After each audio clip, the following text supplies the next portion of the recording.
My name is Harriet Rich. I'm the Dean of Yale Divinity School, and I'm very pleased to welcome you to this symposium on spirituality in the world today. We're celebrating at this time the memory of Henri Nouwen, and at the same time we're going to be dedicating a space that was sacred to him while he was here, the prayer chapel in the basement of this building. So this is a marvelous weekend of memory and of hope. I hope that this symposium will do what Henri Nouwen himself did. That is, to combine serious reflection with engaged spirituality in a new and creative way. I did not know Henri Nouwen myself personally. I heard him lecture once when I was on the faculty at the University of Notre Dame. But I have known many here who were touched by Henri, by his humanity and his presence. I have every confidence that this symposium will help us understand that humanity and understand that presence better. Before we begin, I want to issue a word of thanks to several people. First of all, to the alums and friends of Henri who made this possible by sponsoring the prayer chapel down below, especially to Rufus Lusk, who's here with us today. I also want to thank those who put the program together, to Margaret Farley, who chaired the committee, and Paul Sturenberg and Jaime Lauer from the faculty who worked with her, Cornelia Deneen, Mary Carney, Lisa Huck, Grace Pauls, and Evelyn Rodriguez. I also want to thank the Roman Catholic student group who are working so hard to keep us all in line for this conference. So I appreciate your all being here, and I'm looking forward to meeting many of you, and I know you'll enjoy the next day. Welcome. I'd like to introduce Margaret Farley, who will get the program off to a good start.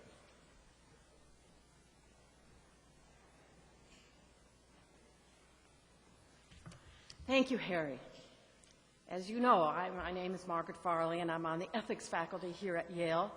And it's wonderful to see familiar faces from many years ago and from generations in between. So, welcome. Let me tell you a small bit about this symposium, its occasion, its aims, its structure. You know the occasion, approximately the 75th anniversary of Henri Nouwen's birth, and approximately the 10th anniversary of Henri Nouwen's death. In designing the program in which you participate today and tomorrow, we wanted to honor Henri, but also to consider the shaping of spirituality in multiple forms and venues, not only in the past, but in the present and the future.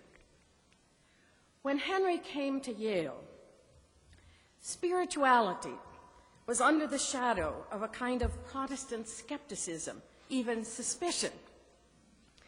Within a year, this began to change dramatically, and not only here, but across the nation and the world. Others were also responsible for this change, but there is no doubt that Henri Nouwen was somehow at the center of it. You will hear, and I hope speak together in this symposium, about much that was important to Henri and much that he influenced in spite of himself. Henri's questions, insights, experiences continue to renew and sustain the lives of many, and his energy, strength, and power of concentration will, I think, be felt among us in some ways while we are here together today and tomorrow. Here at the Divinity School, we had some of the first fruits of this, and we know most deeply the truth of the words of Jean Vanier. Henri was one of the greatest ecumenists of the century. And the words of Cornelia Deneen.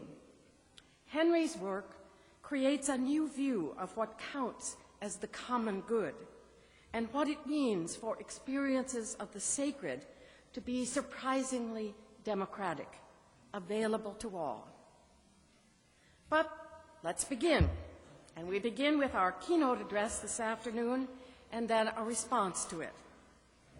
Our keynote speaker is Robert Massie, an ordained Episcopal minister. Bob Massie received his MDiv from Yale Divinity School, where he studied with, among others, Henri Nouwen. He later received a doctorate in business policy and corporate strategy from Harvard Business School. That would have been a trick.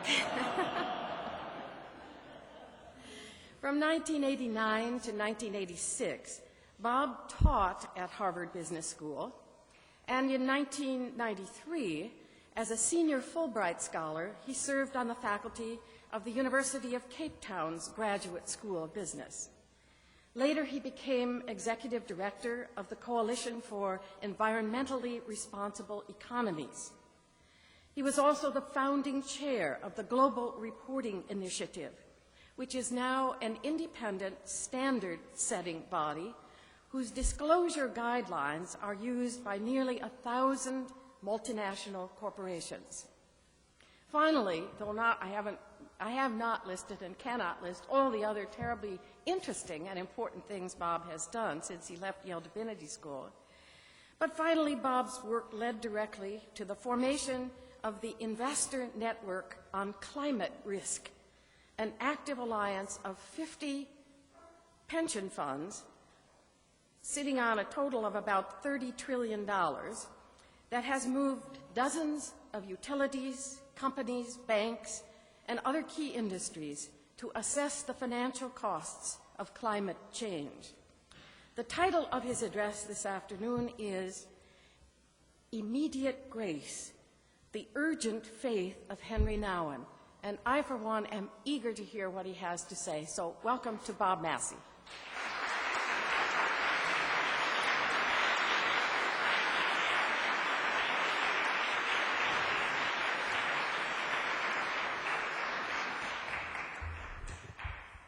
Thank you very much. I can't tell you what an honor it is to be back at Yale Divinity School, and I want to thank Margaret Farley for calling me and inviting me to participate. I wasn't quite sure about the format. Was this a speech, a sermon, a reminiscence? And having spent a lot of time in the pulpit, I considered this, and I thought, well, I will begin with a little poem. God of joy and endless space, grant us the means to see your face and hear your voice in every soul, that we might love and all console. Our hearts have been too tightly sealed. To grace-filled lives we long to yield.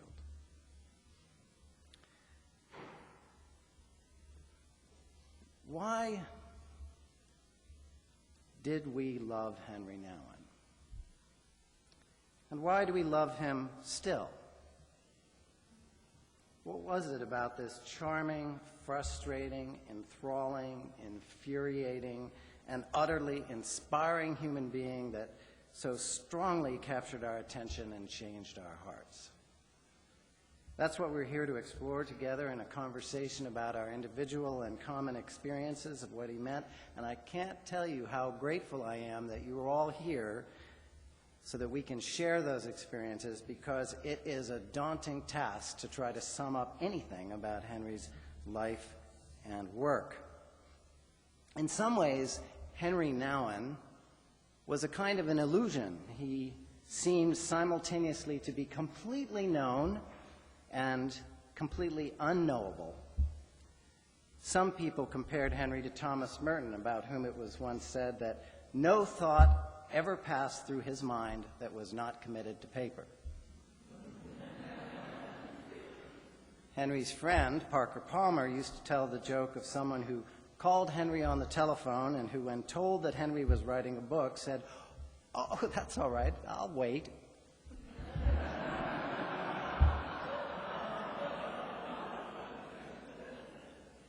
The depth and breadth of Henri's self-disclosure in his 46 published books and his hundreds of articles, sermons, interviews, and speeches mean that those who have diligently read his work, in many ways know him at least as well as those of us who saw him zoom through their lives trailing a cloud of papers and dust. And yet his writings also reveal such an animated mind, one who could leap from Van Gogh to the Desert Fathers, to the Prodigal Son, to the Flying Rodleys, finding in each new insights into the life of God, and also hint at such a troubled heart that we know he only really left sketches of his inner life rather than a fully documented map. Henri's life, despite the abundance of documentation, should serve as a reminder that each life is infinitely complex in the fullness of its lived experience. Underneath the appearance of familiarity, we remain mysteries to each other. So let us approach the Henri who has passed into glory with the same humility and curiosity that animated him in life. For Henri knew as well as anyone how easily people could misunderstand him. Carol Whitney Brown has written that Henri regularly confused people with his passionate sermons on the importance of faith until they eventually realized that he was referring to faith. Henri himself told me the lovely story about how he once delivered his talk about the temptations of Jesus in the desert, which Henri described as the temptation to be powerful, the temptation to be spectacular, and in his own lovely accent, the temptation to be relevant. At the end of his talk, he was approached by a woman who had been deeply, deeply moved by his words. "Yes, Father Nouwen, everything you said is so true," she told him. "And though I had never thought about it before, I realized as you spoke that I have indeed felt the temptation to be an elephant."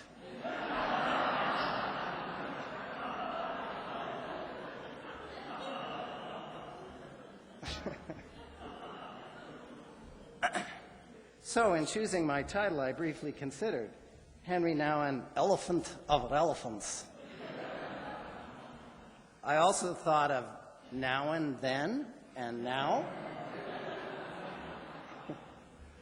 But I decided to stay true to my opening question. What was it about Henri that captured our attention? And by drawing our consideration to one particular aspect of his ministry, one that touched me, and I think many others, his sense of immediacy.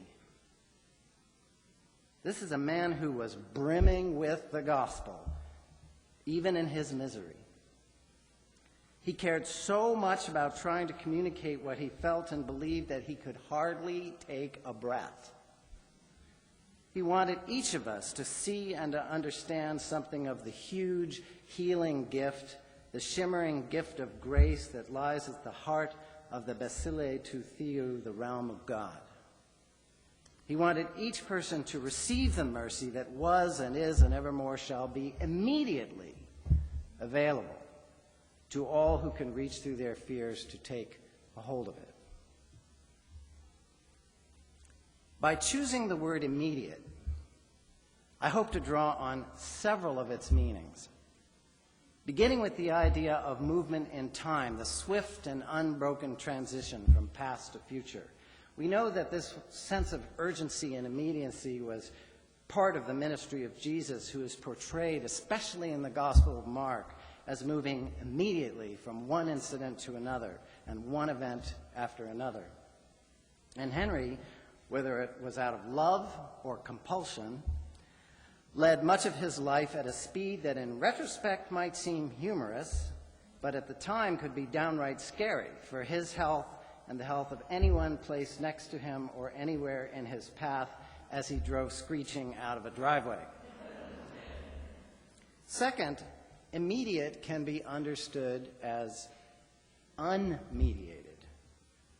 The dictionary offers the definition of acting or being without the intervention of another object, cause, or agency, or existing without intervening space or substance. Immediacy is a synonym for proximity, for community, and intimacy, all things that prove powerful forces in Henri's life. Much of Henri's thought and most of his writings are focused on the idea that God was and is immediately present to us through Jesus. Immediate grace combines those nuances of immediacy and of moving in an unbroken manner through time and of being connected without barriers to suggest that God's mercy is a continuously renewing opportunity, a waterfall that never stops. And even though we may not have dipped our cup into that water before, it doesn't matter, because we can dip it in again a few seconds later, or if we miss that, again, as many times as we like, for as long as we like. Our choice or inability to put that cup in the water at some earlier point does not need to be a source of regret, and nor does it cause the waterfall to dwindle. The water comes hurtling down from unseen places on the mountain of God and continues its mad, abundant rush towards us. Henri wanted us to see, because he had seen himself, that no matter how crippling our past difficulties or brutal our betrayals, life in Christ moves only forward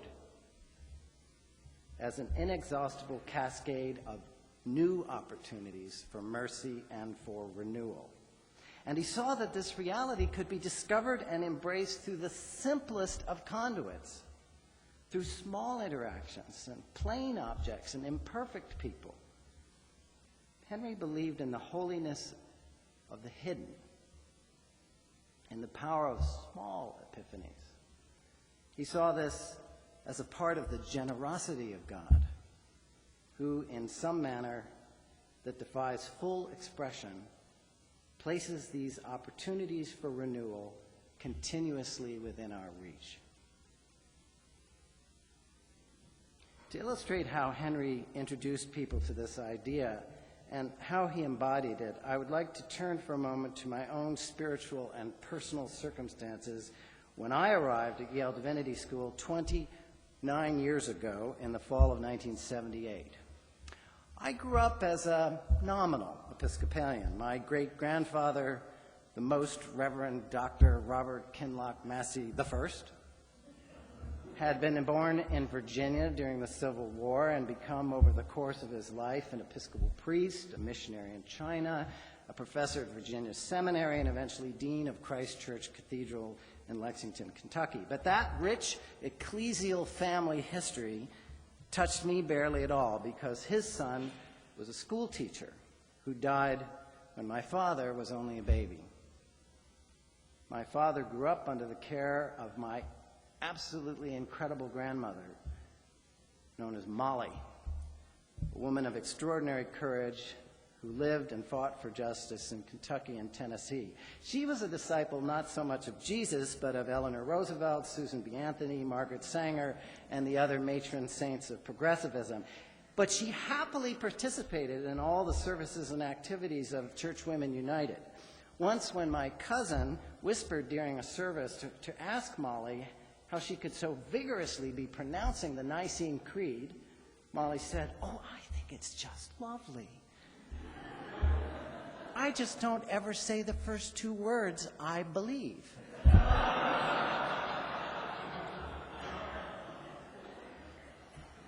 I had gone to church occasionally as a child.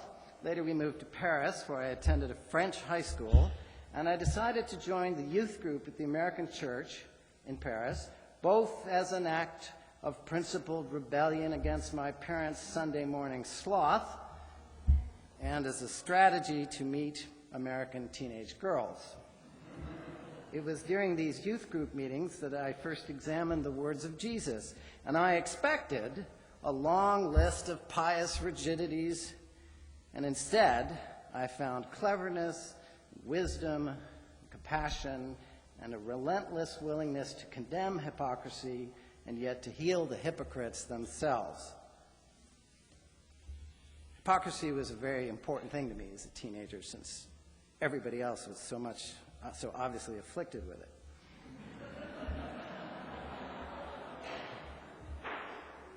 This reminds me of a story I heard years later about an eager young pastor who was using a push mower to cut the grass on the street side of his small church, and he was accosted by an irate passerby. "Church!" Bystanders said with a sneer. "I wouldn't want to have anything to do with church. Nothing but a group of hypocrites." "That's right," said the pastor, who paused. "There's always room for one more."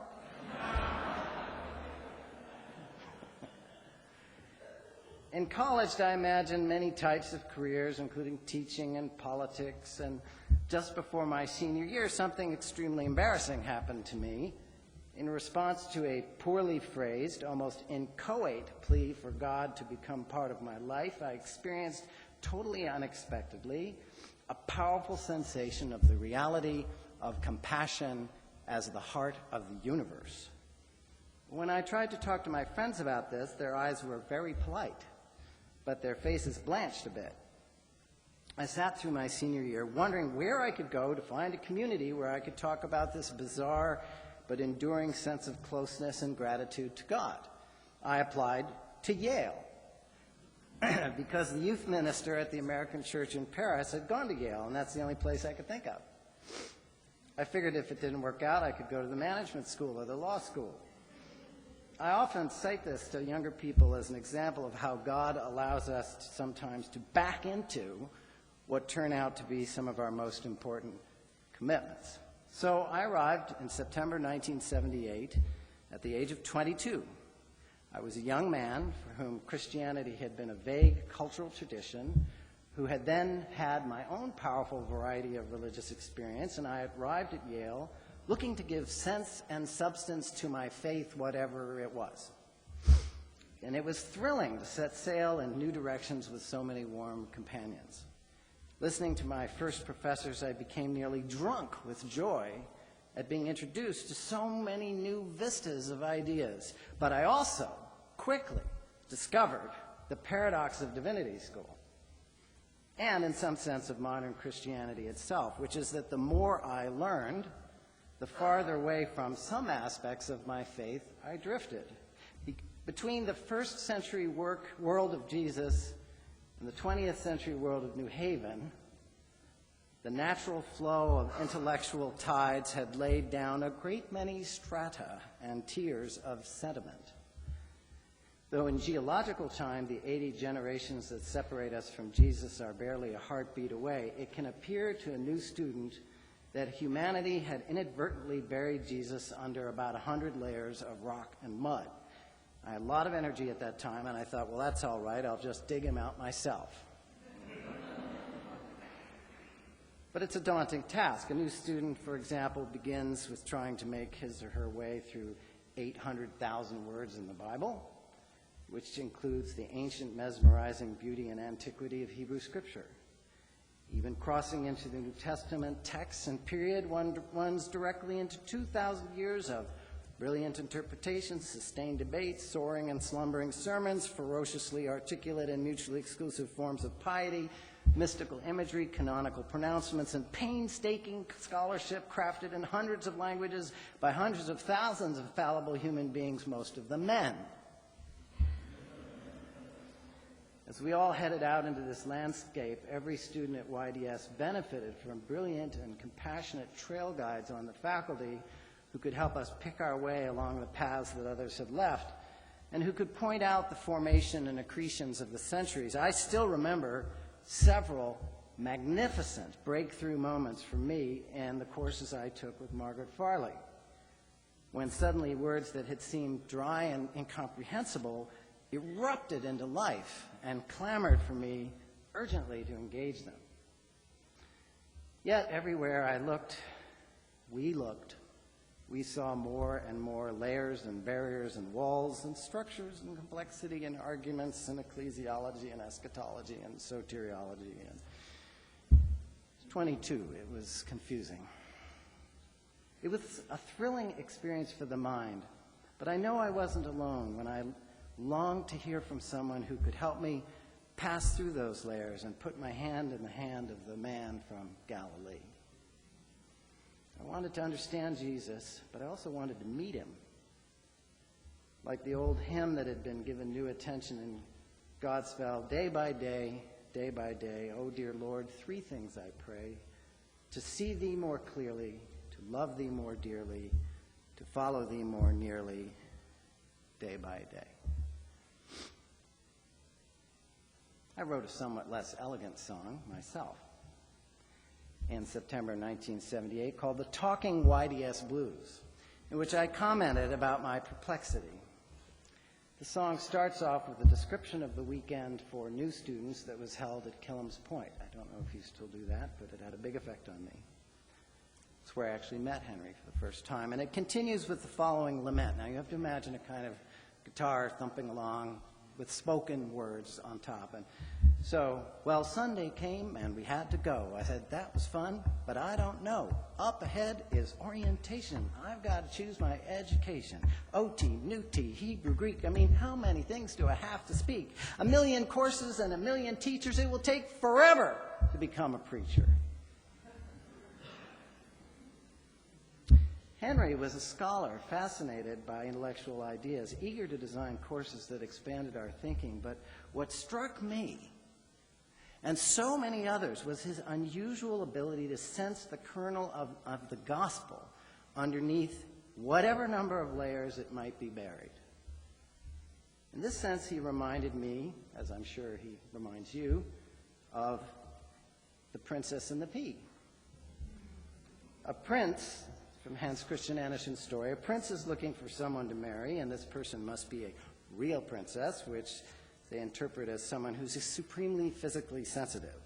So here's how compressed version of the story. One evening there was a terrible storm. In the middle of the storm, someone knocked at the town gate, and the old king himself went to open it. A girl stood outside, and she was in a terrible state from the rain and the storm, and she said that she was a real princess. Well, we shall soon see if that's true, thought the old queen. And she went into the bedroom and laid a pea on the bedstead, and she took 20 mattresses and piled them on top of the pea, and then 20 feather beds on top of the mattresses. And in the morning, they asked her how she slept. Oh, terribly badly, said the princess. I hardly closed my eyes the whole night. Heaven knows what was in that bed. I seemed to be lying upon some hard thing. And they saw at once that she must be a real princess when she had felt the pea through 20 mattresses and 20 feather beds. Now, I know this is a funny idea. Think of Henri as a delicate princess on top of 20 feather beds. But somehow this does capture for me Henri's exceptional sensitivity to the way in which the gospel hovers in and around every moment of human experience. He sensed the presence of Jesus among all the layers and barriers of history and theology, of interpretation, of church division, of intellectual smugness, of human unhappiness and cynicism. And because of his gift of expression, those of us who are with him, all of us who have read his writings, we can feel it too. That's what was and is electrifying. That sense of proximity, of urgency, of immediacy. Now, I want to be careful about the nuance of this. Immediacy, in the sense that I'm using it, does not mean completely unmediated. Henri was not a wordless, traditionless mystic. And though fascinated by Buddhism, he did not want to empty his mind of all thought and ego. And though his vocabulary of creating and maintaining a personal relationship with Jesus often made him sound like an evangelical Protestant, he remained cautious about the paralysis or sanctimony that can sometimes flow from imagining our life in God as a privileged bilateral friendship. Years ago, I read a gentle parody by a Methodist minister named James Merrill Smith called How to Become a Bishop Without Being Religious.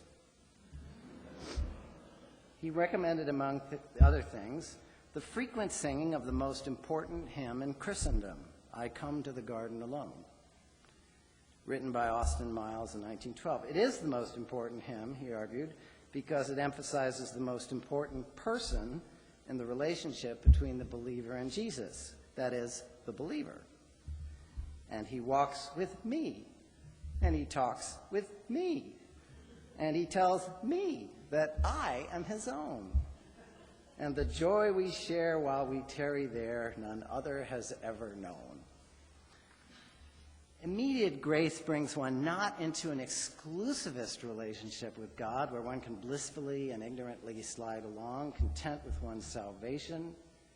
As Henri wrote, love of God leads Christians into a life of downward mobility, one of his wonderful phrases.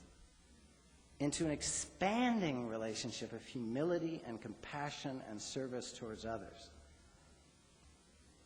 In writing later about his transition to the L'Arche community, where he worked with people with a very broad range of abilities, he wrote, "The contrast isn't so much between intelligent persons and mentally handicapped persons as in the ascending style and the descending style that surrounds us. You might say that at Yale and Harvard, they're principally interested in upward mobility. And this is radically different, and I notice in myself how difficult it is for me to change direction on the ladder." And then he goes on to say, "How is the love of God made visible? It is made visible in the descending ways. That is the great mystery of the incarnation. God has descended to us human beings to become a human being with us, and once among us, he descended again to the total dereliction of one condemned to death." In this, Henri gave voice to one of the most elemental teachings of Jesus. One of the things that always draws me back to when I read this expression of clarity. Jesus powerfully rejected the idea that anything, and especially the search for piety, could be used as a device to establish a ranked order of human beings.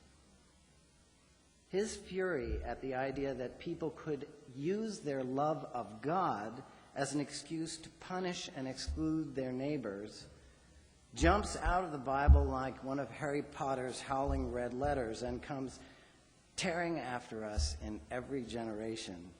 In this, Henri Nouwen always remained true, in my view, to the deepest sense of Catholic or universal community. He believed that stepping into the love of God through Christ, or into the love of Christ through neighbor, or into the love of neighbor through God were all essential pathways toward community.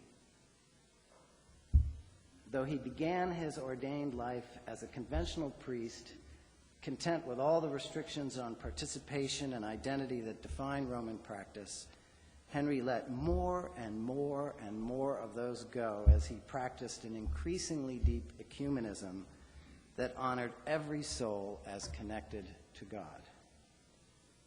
It would have been impossible, by the way, for me to put any of this into words in 1978, but I learned it deeply nonetheless through Henri's ability to revalue ideas, especially through the Eucharist, and to revalue people. And I want to move into the last part of my talk by focusing on this element of revaluing, restoring, redeeming ideas and people.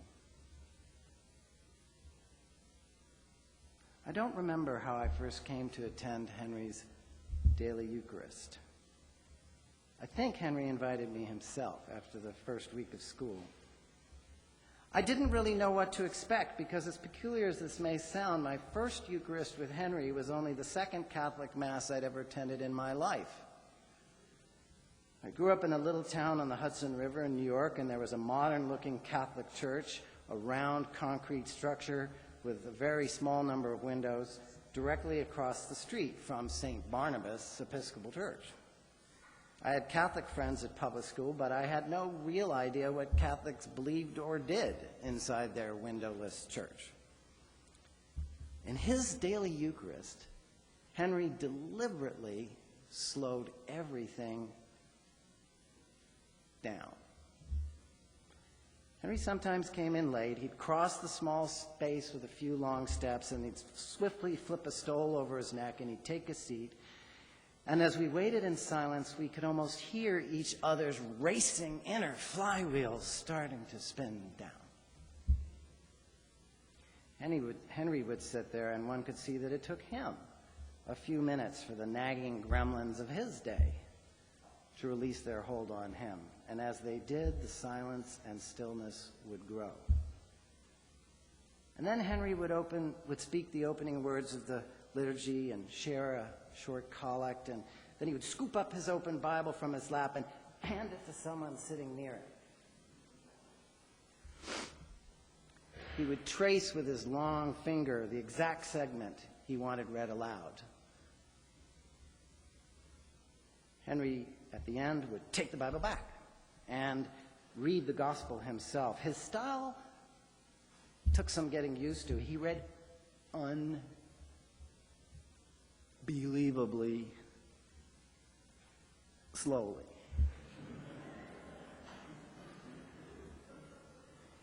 So slowly that I at first wondered if there was some kind of mistake. Was he having trouble keeping track of where he was on the page? I can't do his accent, but you can put it in your head if you ever heard him. I am the vine, and you are the branches. Over time, his logic, why he did this, became clear. The people who walked through the door into his Eucharist were waterlogged with words. We had been paddling down semi-navigable rivers of sentences all day, floating through lectures, braving the rapids of discussion groups, nattering and splashing away at coffee hour and lunch, swimming against massive currents of ancient and modern systematic theology. And when we sat in a circle with Henri, one could almost see the excess words dripping from our hair, our clothes, and collecting in puddles at our feet. Who could hear another thing? Henri understood this problem of the overload and devaluation of words. He wrote about it more than once. It seemed almost insurmountable. In an era of verbal profligacy, how could one restore the idea that words could be precious and rare and could bear nourishment for the soul? How could our overstimulated minds rediscover and revalue the medium of words as a medium of grace? I am the vine,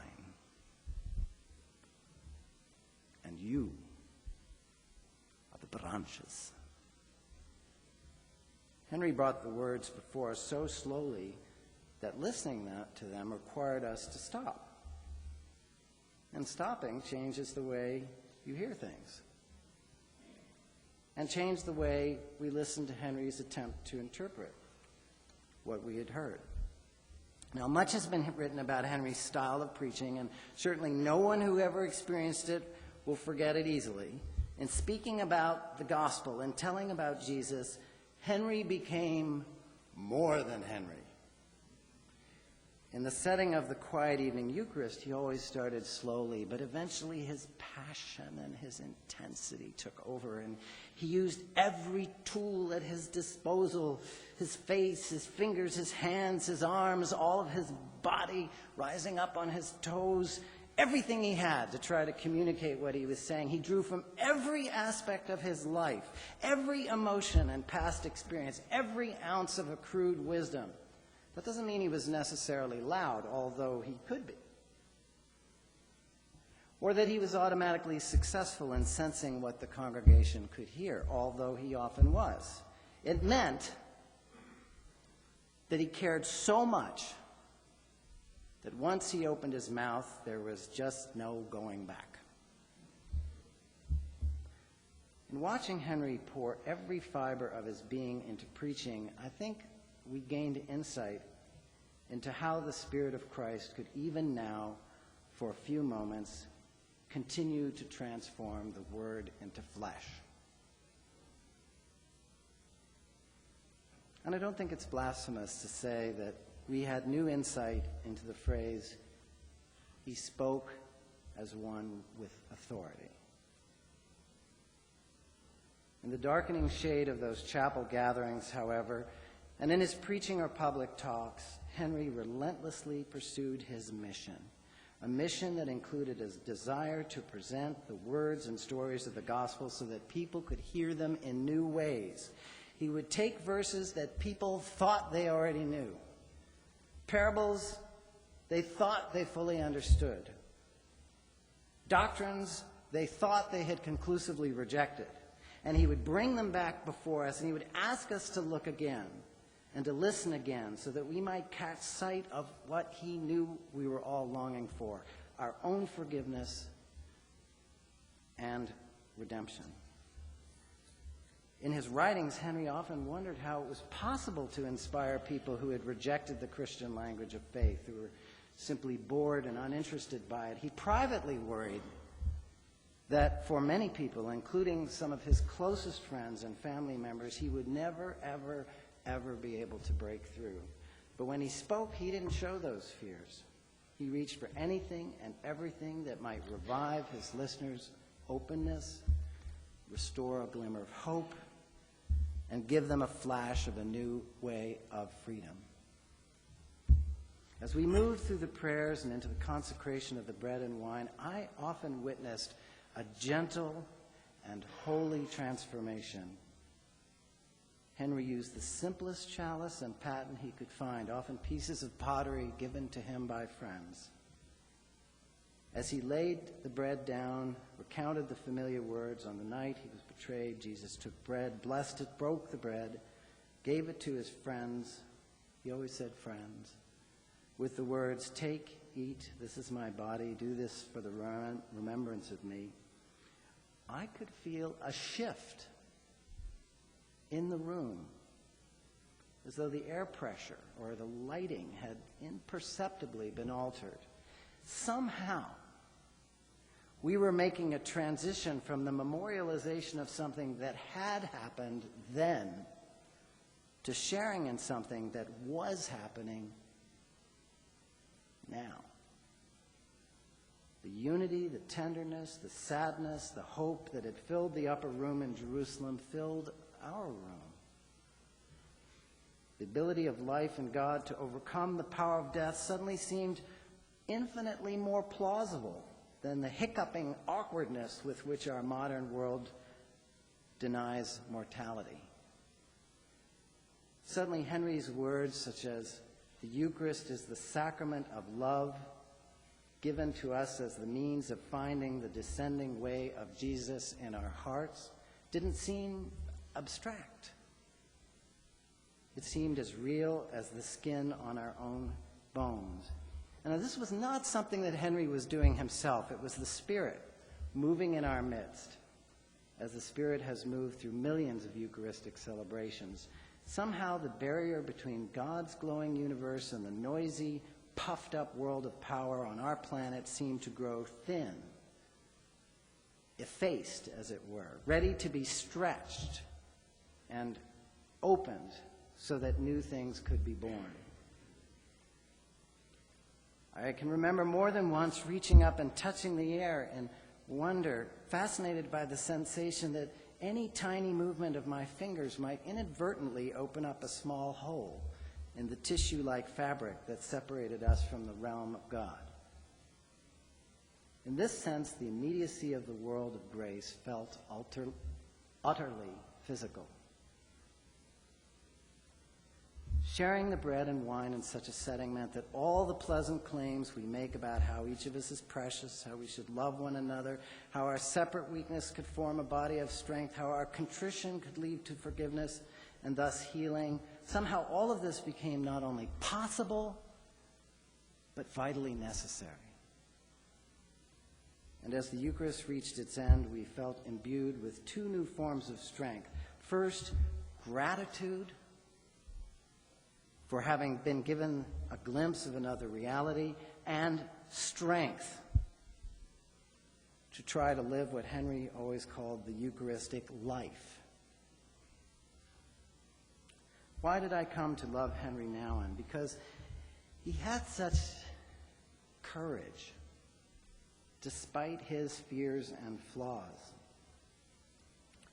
Because he had such faith, despite his own uncertainties and emotional instability. His courage and his faith brought him steadily and authentically and regularly to seek and receive the gifts of God's grace. Now, if the Eucharist was one of the ways in which Henri sought to revalue that which had been devalued, The other was the manner in which he led us to see those who are seen by the world as ugly or broken or imperfect or worthless, including ourselves, as God's special vehicles of grace. Henri knew that all people, especially those who live in first world economies, fall victim to this reflex that only that which the world sees as special could really be the vehicle for what God sees as special. We all succumb to the allure of these hierarchies of admiration and approval. So we're all easily drawn to the most beautiful body, the largest house, the fanciest degree, the most famous name, or the greatest wealth. And even the ecclesial world yields to this temptation as we come to admire the most remote retreat house, the most sublime music, the most articulate sermons, the most gracious and polished leaders. All day long, we compulsively apply a principle of judgment that is antithetical to the gospel, the principle that God only resides in the superlatives of every human category. But Henri understood and felt compassion for this absurd human compulsion because he had known it himself. He was a spiritual writer who wanted to be hidden and famous at the same time. He was the person who wanted to remain quietly at rest and then jumped on airplanes every day. Yet he knew that part of his calling and that of all Christians is to draw our attention to God's redemption of the ordinary. Normal, tedious, boring, broken, frustrating, regular, day-to-day life, despite its appearance, was in Henri's view not a barrier to a radiant life in the Spirit. Through Scripture, through small human gestures in community, through scrupulously open and welcoming liturgy, the plainest of objects and people could become, and did regularly become, the outward and visible signs of this inward and instantaneously available grace. Henri knew we needed to strip away all our illusions. As he wrote, the ordinary, simple, homely things so often have to make way for something we feel we really ought to be doing, a film we really should see, the country we simply must visit. And the higher you get up on the ladder of prosperity, the harder it becomes simply to be together, to pray together, to celebrate life together in a spirit of thanksgiving. Some of these divisions and layers of fear and greed that separated people had been created by the church, but Henri ignored them, which is why Protestants and Catholics and people far beyond the Christian community were drawn to him. Some of the divisions and layers were created by dehumanizing systems of political and economic power, but Henri ignored them, pushing past his own first world upbringing and reflexes to learn new lessons about life in Central America and Peru. Some of these divisions and layers had been created by our own primal fears of deformity and illness and death, but Henri ignored them, starting with the fears in himself, which is why he could choose to lead his life in a totally new direction and to seek new forms of fellowship beyond words with men and women like Adam. Over the last few months, I've asked people who did not know Henri personally what drew them to him. And many said the way in which Henri directed their attention to God's special love for those the world has rejected. Now, Henri didn't discover that idea. He was a vehicle for the views of Daybreak, which were in turn those of L'Arche as a whole, and of Jean Vanier, and of Jesus himself. But Henri had a special talent for reaching out into the world and throwing a spotlight into realms and onto people who had no seeming connection to a life of faith. So in addition to the poor and marginalized in Central and South America, or of Russia in the last days of communism, or the mentally and physically limited residents of Daybreak and its sister communities, Henri also stretched into the very barren desert world of politics, teaching senators to pray, advising people like me who were thinking of running for office not to become paralyzed by the endless parsing of our motives, but to step forward boldly. Toward the end of his life, he was making peace with his anxieties about homosexuality. And he was beginning to speak and to write with ever-increasing candor about the gifts God had bestowed on gay and lesbian people. I think that his fascination with the Flying Rodleys was because he was looking for an entirely new vocabulary, a completely physical vocabulary through which to express the discipline, the exuberance, the danger, and the trust of life in Christ. One of the very last long conversations I had with him took place about 6 months before he died. We compared the bumpy and unexpected obstacles of our lives. I told them that despite all these difficulties, I drew continual strength from a quote my parents had etched into a silver paten they gave me when I was ordained a deacon. "Behold," it says, "I set before you an open door." And we agreed that our lives still had many open doors ahead. I had little idea that the open door he was about to pass through was the one that brought him from this life into the next. Why did we love Henri, and why do we love him still?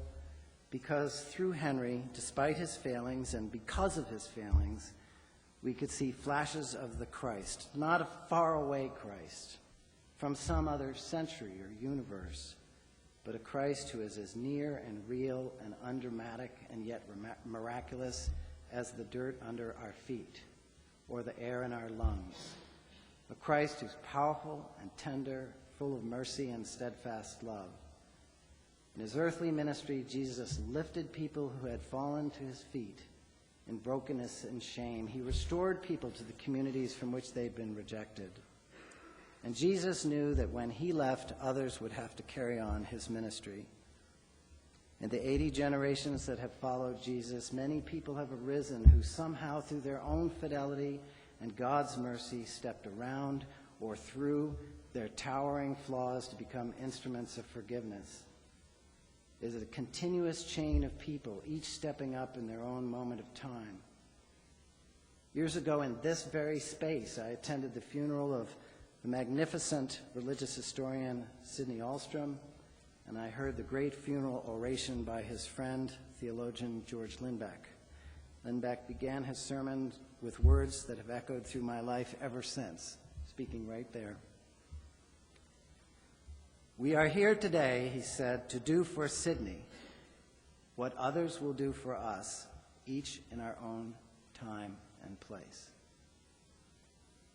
And at Henri's funeral, one of the most powerful moments came when Sue Mosteller reminded us that Henri's death marked the end of our spiritual adolescence and that we now, each in our own way, needed to step forward to leadership.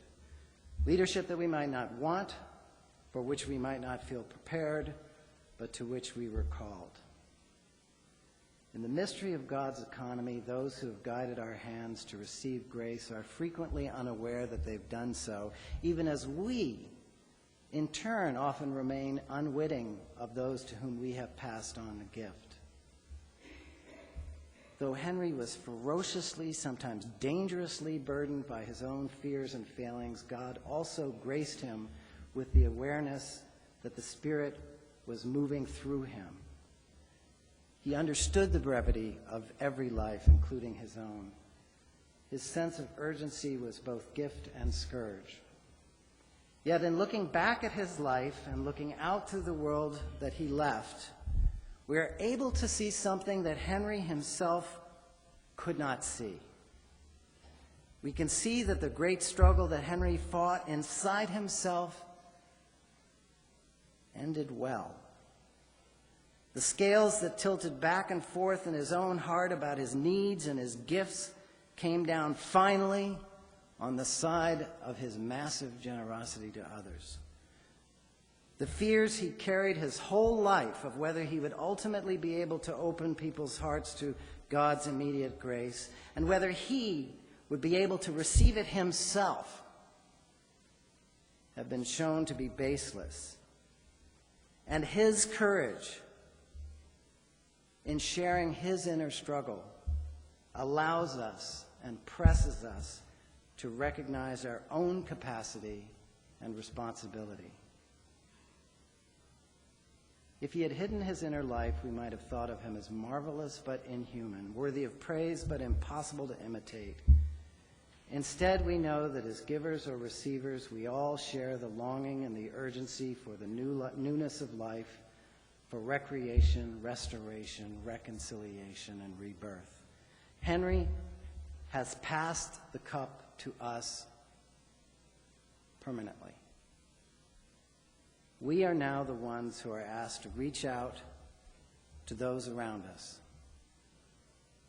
to help them to stand, to stretch, to lean forward, and then to plunge all of our hands together into the endless cascade of God's immediate grace. Thank you.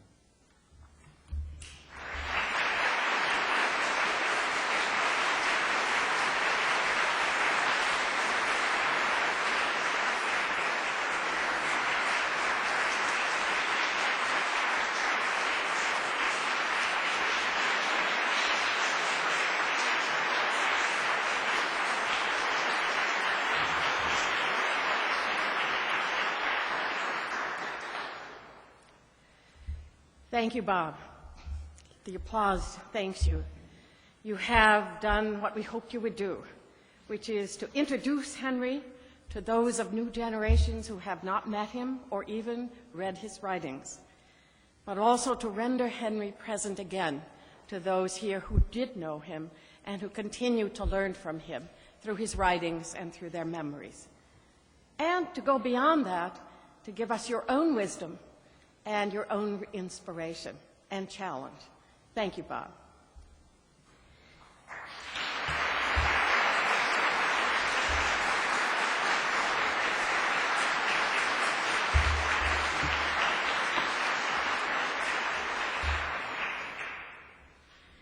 Now, Susan Mosteller, whom Bob has already mentioned, will give the first response to Bob Massie's address.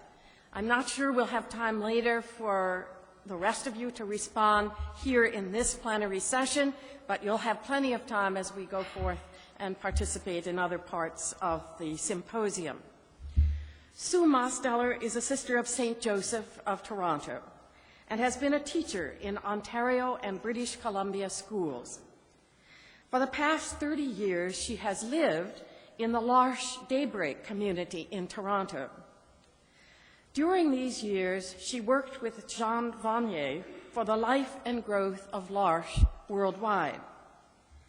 When Henri Nouwen joined the L'Arche Daybreak community as its pastor, Sue worked closely with him to establish a small retreat center, and she joined with Henri in giving retreats at home and abroad.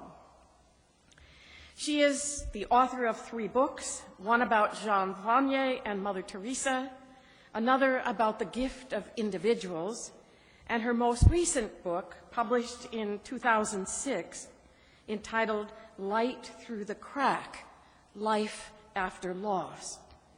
We look forward to your words, Sue, and we welcome you.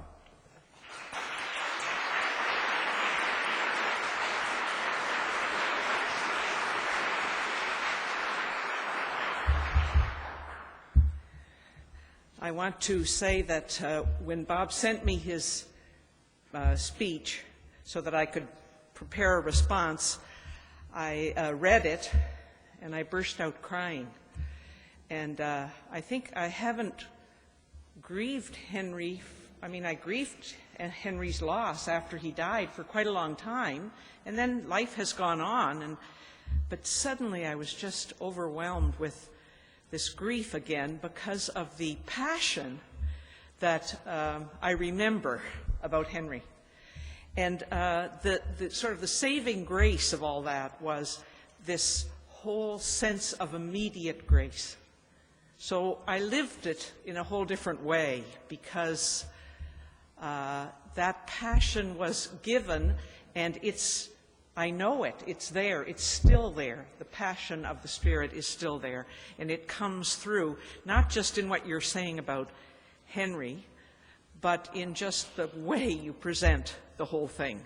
Your imitation is quite good.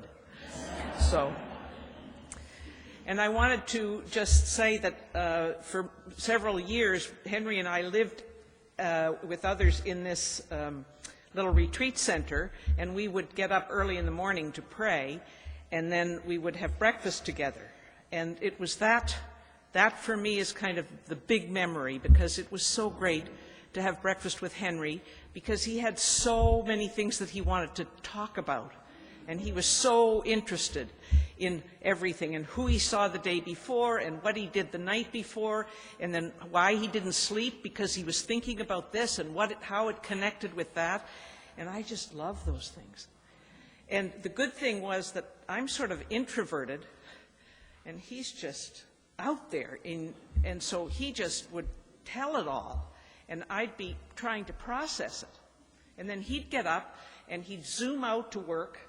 And so all day it would be going on in me, just working, you know. And then the next day I'd say, you know, yesterday what you were saying about, he'd say, what are you talking about? He said, now I want to tell you about last night because I saw all these people and he'd be still going on.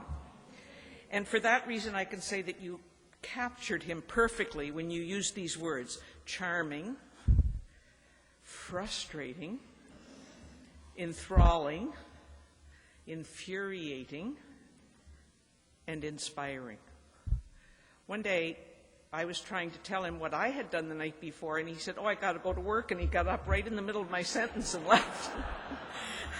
So, infuriating, I know. I wanted to take just an image that comes from your talk, the image of the flying Rodleys, because Henri was so excited about meeting this trapeze group in a circus in Germany. And he was excited because he saw an image of the spiritual journey in the performance of the trapeze artists. He saw the flyer and the catcher. So my remarks are in two groups, which is not very faithful to Henri because it should be three. But I just want to say a word about the flyer and the catcher to take a little further some of the thoughts of Bob. Henri was very, very enthralled with Rodley, who was a medical doctor who became a trapeze artist. And he was in wonderful condition. And I think you're saying that Henri wanted to find new language. He was suddenly aware of the language of the body. He used the body very much, but he didn't talk about it a lot. And he saw there a way to talk about how we communicate so much with our body. But he went after the Rodleys. He stayed with them in their little trailer, which must have been really hard for them because he was so big. He just needed so much space, and it was this little tiny trailer, and he stayed with them, and he talked to them, and he asked them. In the archives, there are notebooks of interviews that he did with them, and all very technical things about, you would say, why did he want all that? But his passion was very, very great. He wanted it very badly. And when you begin to think for a moment, I want to say that I think Henri was a flyer. He was a trapeze flyer. And you look at the life of the flyer who lives a disciplined life, and it looks as though Henri didn't, but he did. He had his disciplines. He was faithful to his disciplines. He returned to prayer every evening and in the morning. And it really didn't matter. He'd come in at night, he'd be tired, but there was just a short little prayers that he would say. He was faithful to his disciplines. He read a lot of things. He talked to people. He listened to people. He was faithful to his journey. He climbed the ladder to scary heights. That's what the flyer does. He goes up that little thin rope ladder, and he just goes up like this. I think if you and I tried, we'd have a hard time. It's shaking, and it's not steady. But you go up, and then you get up on the pedestal, and you stand there. And then at a certain moment, you step off that safe ground. And you're hanging onto the swing and flying. And then at the certain moment, you let go of the swing. And you twist around in the air. Then you put out your hands, and you wait to be caught. If you see some of the videos, the flying Rodleys are just going, and then there's this one little short video, and they put Henri on the trapeze and talk about the way he said, "I am the vine, and you are the branches," so slowly. The Rodleys are just flying and jumping and twisting. Henri has this huge security vest with all kinds of lines going out of it. And he gets up and he just kind of steps off the pedestal and he just hardly, barely swings a little bit and comes back and he's just hanging there. It's pitiful. It's just...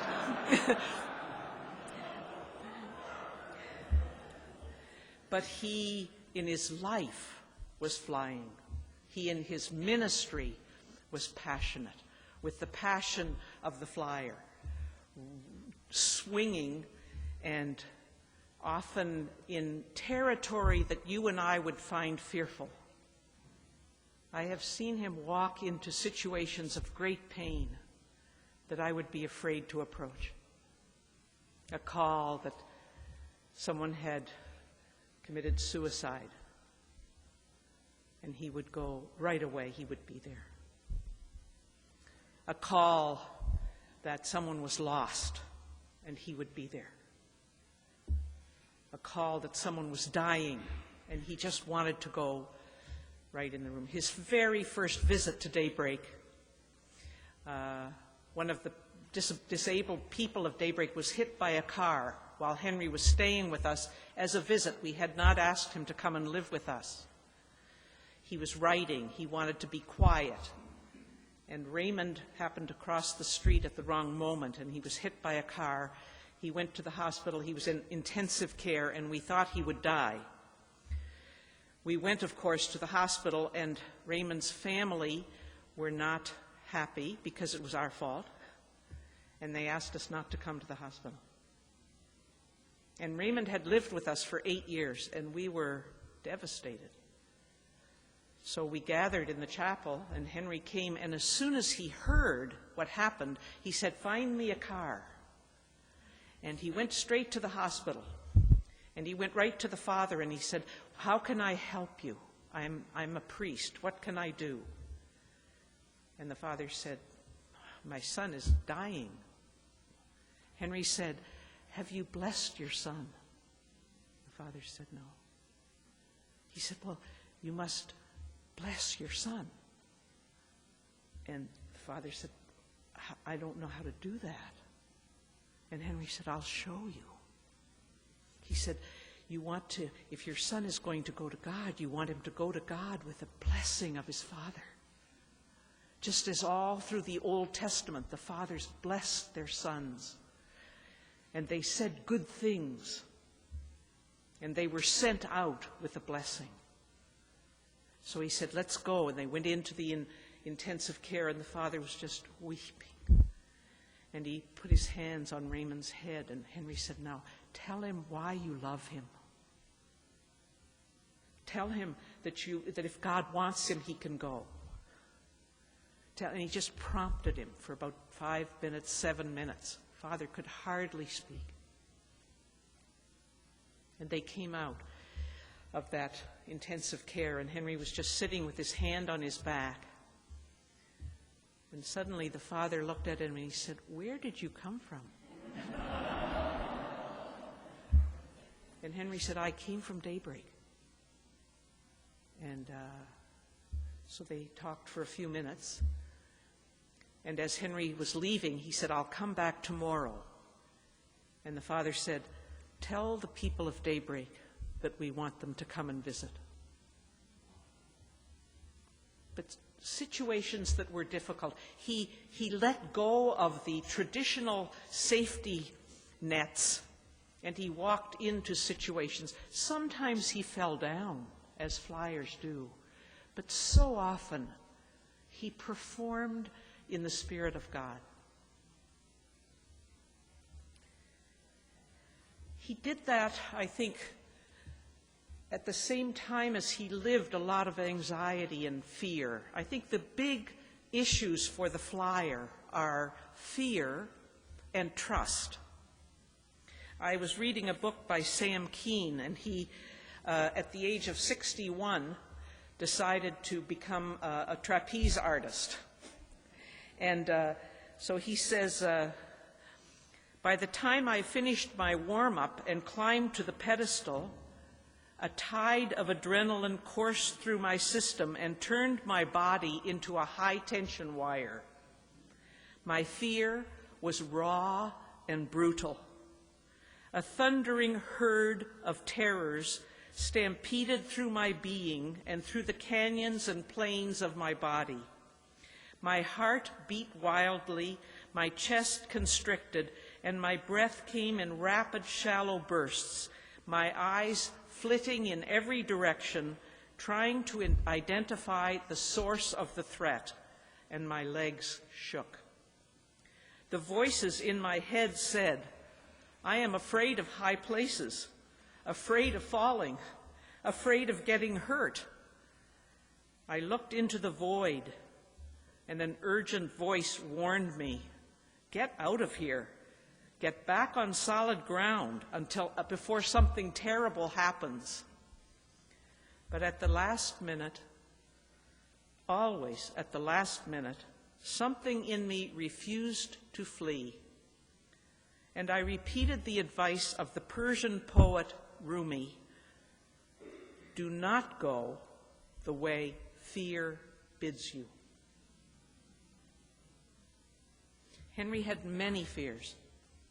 And he had many anxieties.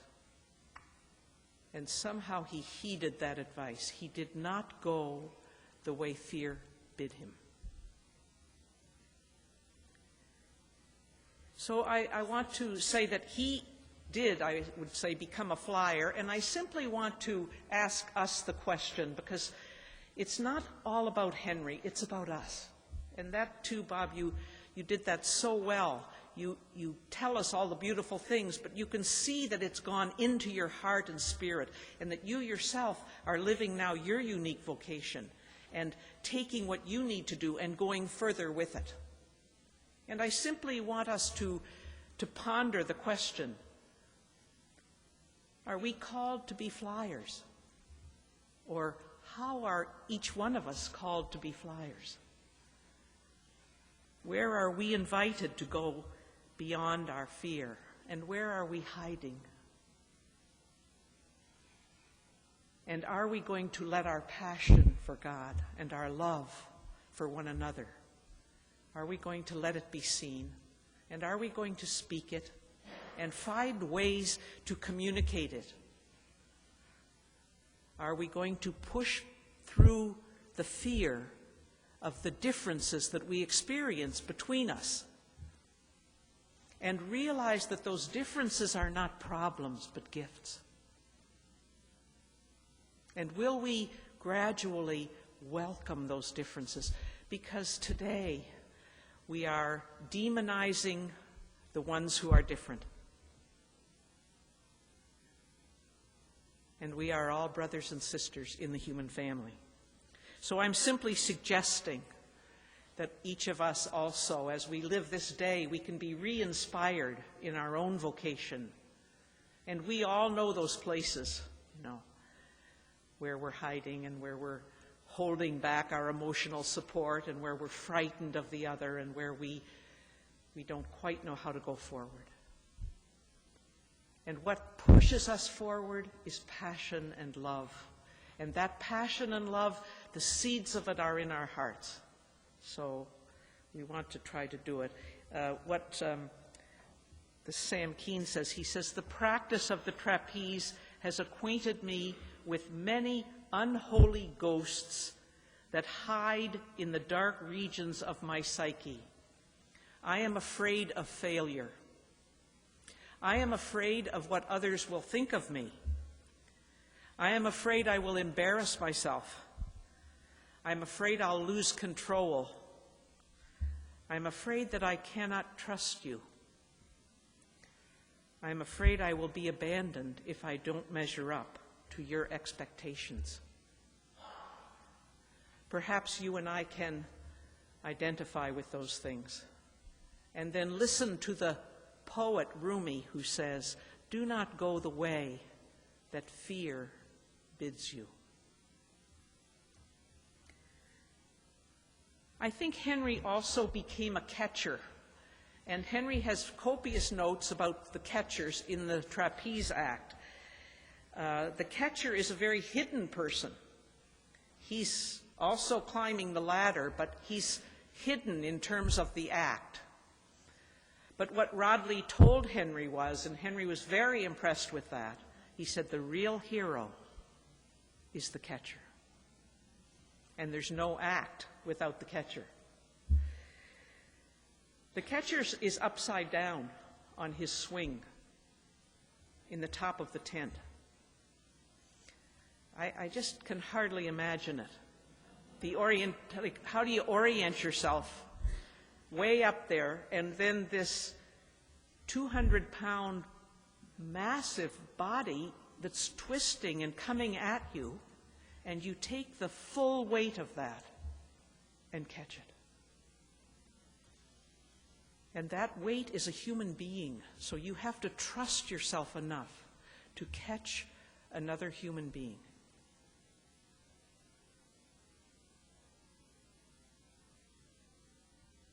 The catcher is someone who does trust and who is watching and who has a sense of timing and who sometimes lets people fall. So the catcher isn't necessarily the savior of the world. And I think we have to be careful about that, especially those of us that like to help other people. The catcher doesn't save everybody.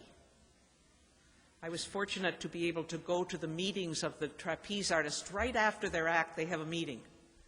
And they're all just sweating. And they come down off to the trapeze and they're just sweating and so on. And then they have to meet and they have to talk about what happened. Talk about how easily it is to get angry because you're just riled. Your adrenaline is flowing. And the particular meeting that I went to, Rodley had fallen. The catcher didn't catch him, and it had happened several times. He was trying to do a new trick, and the catcher didn't catch him. So they're in this meeting, and Rodley says to the catcher, "You weren't able to catch me." And the catcher says, "No." He said, "The timing wasn't right, and I couldn't catch you." And Rodley said, "Well, you told me this morning that the timing wasn't right." So he said, "I came earlier." Now he said, "What is it that we're looking for here?" And the catcher said, "I can't exactly tell you, but he said, you could see yourself that you came too fast." And he said, "I would have broken your arms." And when they went on with this discussion very politely, and when we walked away, I said to Rodley, why aren't you angry? I said, "Aren't you mad that he didn't catch you?" He said, "I'm furious." But he said, "When I first started, every catcher left me." He said, "I cannot take his dignity away." He said, "Tomorrow we have to go up again." So he said, we have to find the way to speak to one another. And he said, we have to learn respect, and we do not take away the dignity. We talk about what happened, what I experienced. That's how we go on. But the catcher lets people fall, but the catcher mostly catches people. And he does it with great talent. Again, just to watch it and to read some of the things that Henri said, that his elbows are always bent when the person comes and he gets a hold of his wrists. They clasp each other's hands like that. But his elbows are always bent, and then quickly, but gradually, he lets his arms go straight as they're swinging. But he said if his arms are straight, it pulls his arms right out of his shoulder sockets. He can't, because it's heavy weight. So the catcher is someone who saves us or receives us, who blesses us in a way, who has good judgment, who has confidence in himself and is generous. And I saw that with Henri growing and growing and growing through the years that he was with us. It was there before, I'm sure. He caught many, many people. And I experienced that he caught me on several occasions. One very particular occasion when I just had something happen that shut me right down, and I was very, very angry, and I couldn't relate to people for about 2 weeks.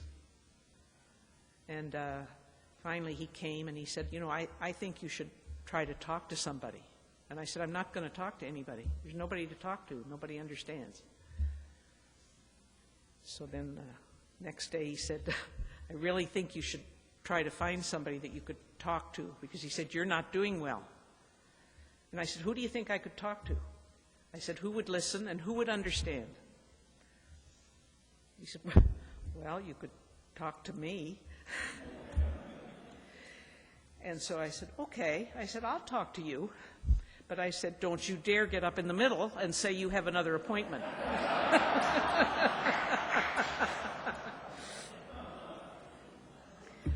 So we sat down, and for 2.5 hours I just poured it out. I was weeping. I was telling about everybody that was to blame and who was to blame and why they were to blame and why they shouldn't have done it and what. And so at the end he said, I really am sorry that you have that strong reaction. He said, I realize how much you're feeling. And I said, well, I'm glad you realize it. So there, I've said it now. I'm finished. And so he said, so now what are you going to do? And I said, well, I don't know. What do you think I should do? And he said, well, he said, I want to just say this very kindly, but he said, I've heard you talk a lot about forgiveness. And he said, this is where the rubber hits the road. And he said, the first thing you need to do is go and see whether you believe what you've been talking about. And if you do believe that, then you need to start talking to some of these people and go and see them and sit down with them. And it was absolutely true. It was like I had been shot with an arrow. I mean, it was because I did believe what I was saying, but I didn't want to practice it, that's all. So, again, the question for you and I is, how are we called to be catching people, welcoming people who sometimes aren't very easily welcomed? How are we listening or running away? How are we allowing people to be angry, to be broken, to be different, to be on the ground, to be violent?